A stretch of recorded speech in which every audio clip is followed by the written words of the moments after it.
ரொம்ப மகிழ்ச்சியா இருக்கு இவ்வளவு பெண்கள் வந்து இவ்வளவு ஆர்வமா இவ்வளவு தொழில் பண்ணிட்டு இருக்கிறது அப்படின்னு பார்க்கும்போது. ஸோ நம்ம மதுரை வந்து நல்லா முன்னேறி போயிட்டு இருக்குதுன்னு தெரியுது. ஒரு வீட்டில் வந்து ஒரு ஆண் கல்வி கற்பதை விட ஒரு பெண்ணுக்கு கல்வி கற்று கொடுத்தீங்கன்னா அந்த குடும்பமே முன்னேறும்னு சொல்லுவாங்க.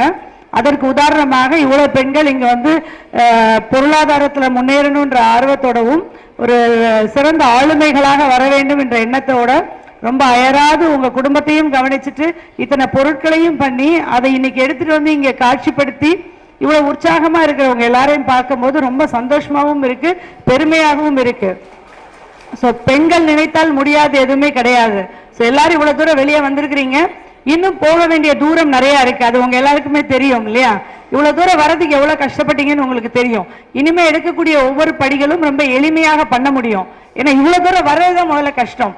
ஒரு பொருளை உருவாக்கணும் நீங்க நினைக்கிறது, அதுக்காக ஒரு மெனக்கெடல, அந்த பொருட்களை எங்க இருந்து வாங்கணும், எப்படி சேகரிக்கணும், அந்த பொருளை எப்படி தயாரிக்கணும் அப்படின்ற அதை கத்துக்கிறது தான் வந்து ரொம்ப முக்கியமான கடினமான பகுதி.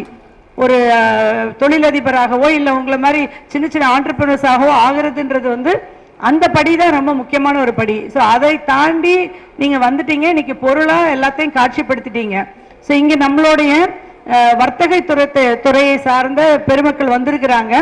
என்னென்ன பொருட்கள் நீங்க பண்றீங்கன்றதை பார்த்துட்டு எது வந்து இன்னும் சிறப்பாக நீங்க பண்ணா இன்னும் வந்து மார்க்கெட் பண்ண முடியும், எளிமையாக சந்தைப்படுத்த முடியும். இல்லை அது வந்து எப்பவுமே சந்தைப்படுத்துதல்ன்றது ஒரு பெரிய கலை. நம்ம ஒரு பொருளை செஞ்சுட்டோம், அதை எப்படி வந்து மக்கள் மத்தியில பார்வைக்கு கொடுத்தா அது ஒரு அட்ராக்ட் பண்ணி மக்களை வாங்க வைக்கும்ன்றது ஒரு பெரிய கலை, அது ஒரு பெரிய துறை. அதுக்கு மார்க்கெட்டிங்னே படிக்கிறாங்க நிறைய. ஸோ அதில் பிஸ்னஸ் அட்மினிஸ்ட்ரேஷன்றது அதுதான். எப்படி வந்து நம்ம வாங்கக்கூடிய மூலப்பொருட்கள் வந்து எவ்வளோ விலைக்கு வாங்கினா எப்படி நம்மளுடைய முடிவு பெற்று வரக்கூடிய அந்த ஃபினிஷ்டு ப்ராடக்ட்டுக்கு எப்படி பணம் நீங்கள் அதுக்கு ஃபிக்ஸ் பண்ணணும், ரேட் எப்படி ஃபிக்ஸ் பண்ணணுன்றது முதற்கொண்டு அதை எப்படி வந்து இன்னும் காட்சிப்படுத்தி மக்களை வாங்க தூண்டுவதுன்றது ஒரு பெரிய கலையான ஒரு விஷயம். ஸோ இங்கே வந்து நம்ம மாவட்டத்தை பொறுத்த வரைக்கும் இன்னைக்கு வாங்கக்கூடிய வர்த்தகர்கள் இங்கே வந்திருக்கிறாங்க. ஸோ நீங்கள் உங்கள் பொருட்களை காட்சிப்படுத்தியிருக்கீங்க. அவங்க எல்லாம் ஏற்கனவே உங்களோட பேசிட்டாங்கன்னு நினைக்கிறேன். உங்களுடைய பொருட்கள் அனைத்தையும் அவங்க பார்த்துருப்பாங்க. சிறு சிறு மாற்றங்கள் உங்களுக்கு சொல்லியிருக்கலாம், இது பண்ணீங்கன்னா இன்னும் கொஞ்சம் நல்லா இருக்கும், இப்படி பண்ணால் நல்லா இருக்கும் அப்படின்னு.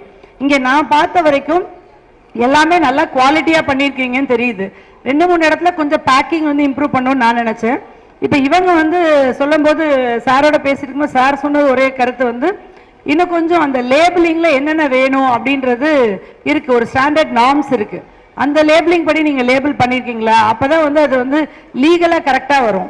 ஸோ அந்த லேபிளிங்க்கு உங்களுக்கு ட்ரைனிங் கொடுக்கணும்னா கொடுப்போம், ஆல்ரெடி கொடுத்துருப்பாங்கன்னு நினைக்கிறேன், கொடுத்துருக்குறோம். இன்னும் சில பேருக்கு ஏதாவது லேபிளிங்ல வந்து இன்னும் எப்படி இம்ப்ரூவ் பண்ணும், அதுல என்னென்ன மேண்டேட்டரியா எடுக்கணும் அப்படின்றதெல்லாம் தெரியல அப்படின்னா அதுவும் நம்ம ஒரு பயிற்சி வகுப்பு உங்களுக்கு சொல்லி கொடுப்போம், சரிங்களா? ஸோ அதனால இங்கே வந்து நம்ம மதுரையில் யாருக்கு என்ன உதவி வேணும்னாலும் உடனடியாக உங்களுடைய ஸ்கில்லை டெவலப் பண்ணணும்னு சொன்னாலும் நாங்கள் அதற்கான ஒரு பயிற்சி வகுப்பு உங்களுக்கு கொடுக்கறதுக்கு தயாராக இருக்கிறோம். என்னென்ன வகையில் நீங்கள் உற்பத்தி பண்ண பொருளை சிறப்பாக சந்தைப்படுத்தணும் அப்படின்றதுல உங்களுக்கு என்னென்ன தேவைகள் இருக்கோ அது எல்லாத்தையுமே சொல்லுங்கள். ஒன்றுன்னா நாங்கள் வந்து அதற்கான பயிற்சி வகுப்புகளையும் அதற்கான உகந்த சூழலையும் உங்களுக்கு அமைச்சு கொடுக்க வேண்டியது அரசாங்கத்தோட கடமை. அதை கண்டிப்பாக பண்ணித்தரோம். இந்த மதி எக்ஸ்பீரியன்ஸ் ஸ்டோர்னு ஒன்று ஒவ்வொரு மாவட்டத்திலையும் பண்ண சொல்லியிருக்கிறாங்க. இப்போ இங்கே இருக்கிற எல்லாருமே நீங்கள் சென்னையில் அன்னை தெரேசா காம்ப்ளெக்ஸ்க்கு போயிருப்பீங்க இல்லையா? மகளிர் திட்டத்தோட தலைமையகம் அங்கே தான் இருக்கு. போயிருக்கீங்களா? வள்ளுவர் கோட்டத்துக்கு போயிருக்கீங்களா? வள்ளுவர் கோட்டத்து பக்கத்தில் இருக்கு சென்னையில். அங்கே வந்து ஒரு அழகான ஒரு அது மதி எக்ஸ்பீரியன்ஸ் ஸ்டோர்ன்றது வந்து ஒரு ஷோரூம், அவ்வளோதான், ஒரு கடை. அது உங்களுடைய பொருட்களை அங்கே காட்சிப்படுத்துற அதே மாதிரி இப்போ மதுரையிலையும் பண்ண போகிறோம். ஒரு இடம் தேர்ந்தெடுத்துட்டோம், ஒரு கடை ஒன்று பண்ண போறோம். யாரு சிறப்பா பண்றீங்களோ உங்களுடைய பொருட்களை அங்க விற்கிறதுக்கு நாங்க உங்களுக்கு காட்சிப்படுத்துறதுக்கு அனுமதி கொடுக்க போறோம். ஸோ எல்லாரும் உங்களுடைய தரத்தை இன்னும் கொஞ்சம் இன்னொரு லெவலுக்கு இம்ப்ரூவ் பண்ணுங்க. மதுரைக்கு வரக்கூடிய சுற்றுலா பயணிகள் அனைவரும் அந்த கடைக்கு வந்து பாக்குற மாதிரி நம்ம இந்த டிராவல் ஏஜென்ட்லாம் இருக்கிறாங்களே எல்லாருக்கிட்டையும் சொல்லி இங்க இப்படி ஒரு கடை இருக்கு கண்டிப்பாக கூட்டுவாங்க. ஷாப்பிங் எல்லாரும் கேட்பாங்க. ஒரு ஊருக்கு போனோன்னே இப்ப நம்ம வேற ஊருக்கு போனோன்னே இங்க என்ன பொருள் வாங்கலாம் அப்படின்னு ஷாப்பிங் போவோம் இல்லையா? அப்ப இந்த இடத்துல நல்லா கிடைக்கும்னு அந்த கேப் டிரைவர்ஸ் எல்லாம் நமக்கு சொல்லி தருவாங்க. அதே மாதிரி நம்ம எல்லா டிராவல் ஏஜென்ட்டையும் கூப்பிட்டு ஒரு மீட்டிங் போட்டு இந்த மதிய எக்ஸ்பீரியன்ஸ் ஸ்டோர் ஒன்று நாங்கள் பண்ணியிருக்கிறோம். இதை ஒரு பிக்னிக் ஸ்பாட்டா இல்லை ஒரு டூரிஸ்ட் ஸ்பாட்டா மக்களை கூட்டுவாங்கன்ற மாதிரி நம்ம அடுத்து ஒரு இது பண்ண போறோம், அவங்களோட ஒரு மீட்டிங் வைக்க போறோம். ஸோ அதனால அதை கட்டி முடிச்சிடுவோம் சீக்கிரத்தில். இடம் தேர்வு பண்ணியாச்சு. அதில் வந்து உங்கள் பொருள் வரணும் அப்படின்னா நீங்கள் இன்னும் தரமானதாகவும் சிறந்த பொருளாகவும் இருக்கணும். ஸோ எல்லாரும் வந்து ஒரு ப்ராடக்டை நல்லா கான்சென்ட்ரேட் பண்ணி கொஞ்சம் இன்னும் சிறப்பாக அந்த ப்ராடக்ட் என்னது தான் பெஸ்ட் அப்படின்ற மாதிரி இருக்கணும்.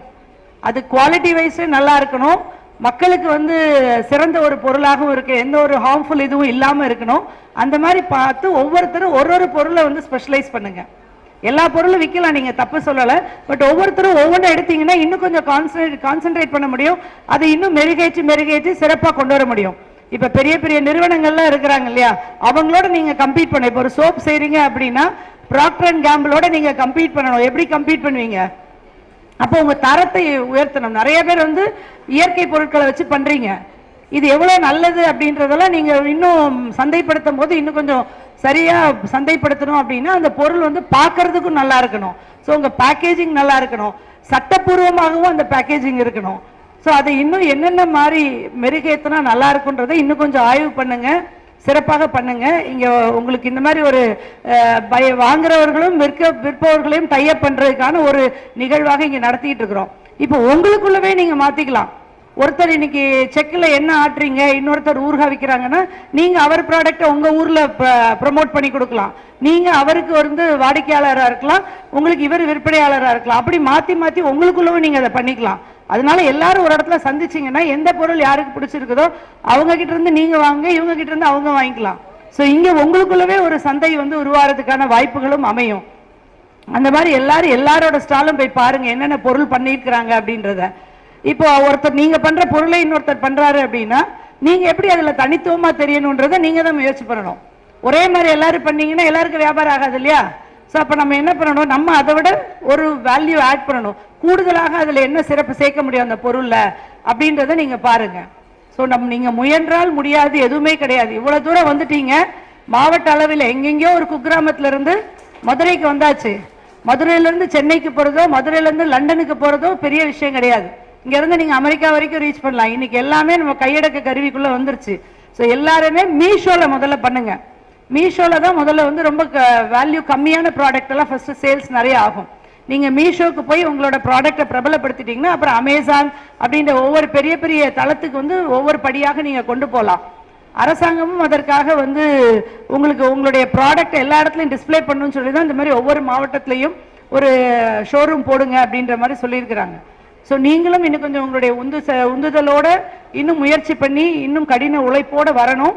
அரசாங்கமும் உங்களுக்கு எல்லா தேவைகளையும் செஞ்சு கொடுக்குறோம் அப்படின்றத உங்க எல்லாருக்கும் சொல்றேன். இந்த கூட்டத்துக்கு வருகை புரிந்த அனைத்து சுயஉதவிக்குழு உறுப்பினர்களும் இங்க வர்த்தக நிறுவனத்தை சார்ந்த அனைத்து ஆண்டோர்களுக்கும் எனது நன்றியையும் தெரிவித்துக் கொள்கிறேன். நன்றி, வணக்கம்.